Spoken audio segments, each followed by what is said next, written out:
नमो बुद्धाय everyone, welcome back to your own channel. आज मैं बात करने वाला हूँ नशा के बारे में।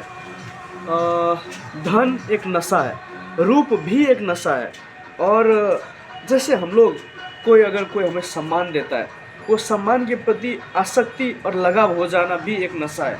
और ये इतना पावरफुल नशा है, आप बहुत सारे लोगों को देखते होंगे कि वो बस अच्छा सुनने के लिए, ये कान में अच्छा सुनने के लिए वो लोग क्या कुछ नहीं करते हैं। वो लोग उनको उनको बस केवल इतना से मतलब है कि वो अपने बारे में अच्छा सुनना चाहते हैं। और एक बार भी उन्होंने अपने बारे में बुरा सुन लिया तो उस जगह पे क्या होगा कि अंदर में क्रोध उत्पन्न होगा। वो क्रोध इतना भयानक होता है कि कई बार सामने वाला को जला सकता है। लेकिन लेकिन लेकिन लेकिन दूसरे को जलाने से पहले हमें खुद जलना पड़ता है, क्योंकि गुस्सा वो चीज़ है जो हम अपने गरम हथेली के ऊपर गरम कोयला जलता हुआ को अगर हम अपने ऊपर रखें और किसी दूसरे पे फेंकना चाहे तो सबसे पहले कौन जलेगा? पहले मैं जलूंगा, जो फेंकना चाहता है वो जलेगा, उसके बाद वो सामने वाला व्यक्ति जलेगा जिसके ऊपर वो फेंकना चाहता है। और संभावना ये भी है कि वो जिस पे फेंकना चाह रहा है अगर उस पर नहीं गया तो वो नहीं जलेगा, लेकिन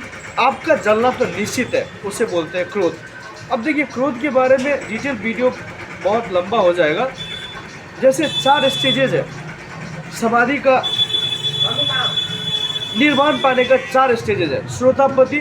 श्रोतापन्न जो स्रोत में गिर चुका है, उसके बाद एक अनागामी, और उसके बाद एक और है, और उसके बाद है अरहत। तो वो व्यक्ति को न गुस्सा सता सकता है, ना ही लस्ट काम वासना सता सकता है।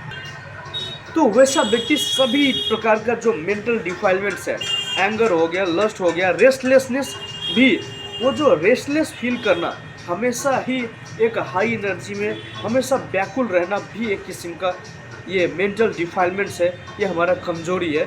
सो डेफिनेटली इस सब पे जीत हासिल किया जा सकता है, लेकिन दिक्कत ये है कि क्या हम संकल्पित हैं, क्या हम उस लेवल का संकल्प कर पा रहे हैं कि हम वहाँ तक जाके।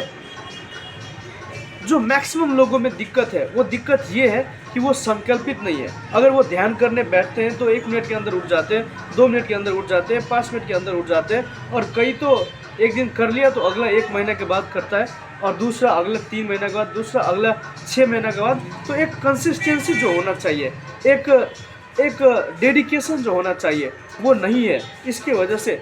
और भगवान बुद्ध कहते थे कि हम लाख कितना भी किताबें या श्लोक व ग्रंथ को कंठ क्यों न कर ले, कंठस्थ क्यों न कर ले, लेकिन जब तक वो हमारा कृत्य नहीं बनेगा तब तक कोई लाभ होने वाला नहीं है।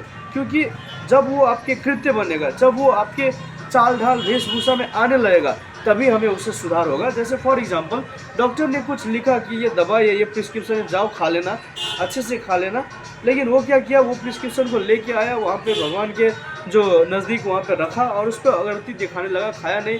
फिर 4 महीने के बाद गया वहाँ पे और बोला, तो डॉक्टर ने पूछा कि क्या खाया, क्या दवाई खाया? वो बोला कि दवाई तो मैंने खाया नहीं, मैं तो उसको पूजा करके अगरबत्ती दिखा रहा था। तो इससे कुछ लाभ होगा क्या? कुछ भी लाभ नहीं होने वाला है। आप कोई भी मान्यता देखिए, कोई मान रहा है कि भगवान है, कोई मान रहा है कि भगवान नहीं है, दोनों एक ही नाव पे है। वो नहीं मान रहा है, ये मान रहा है, लेकिन दोनों कुछ ना कुछ मान ही रहा है। ठीक है ना? वो मान रहा है कि भगवान नहीं है, ये मान रहा है कि भगवान है, लेकिन दोनों मानना ही है, जानना नहीं है। तो अगर आप सच में जानना चाहते हैं तो ये आपको अंदर से झिकझोर के रख देगा, पागल कर देगा। ये इतना टाइप का पावरफुल एनर्जी है इसमें, और इसका एक ही उपाय है, ध्यान करिए, अभ्यास करिए और आगे बढ़ते रहिए। आपको कुछ आता है तो ठीक है, कुछ नहीं आता है तो ठीक है, लेकिन आप अपना निरंतर प्रयास करते रहिए और बाद में कि आपके साथ खुद ब खुद घटित होगा। Thank you so much, see you the next video. आप लोगों से मिलता हूँ, तब तक के लिए अपना ख्याल रखिए। Keep signing and keep smiling. NaMo बुद्धाय।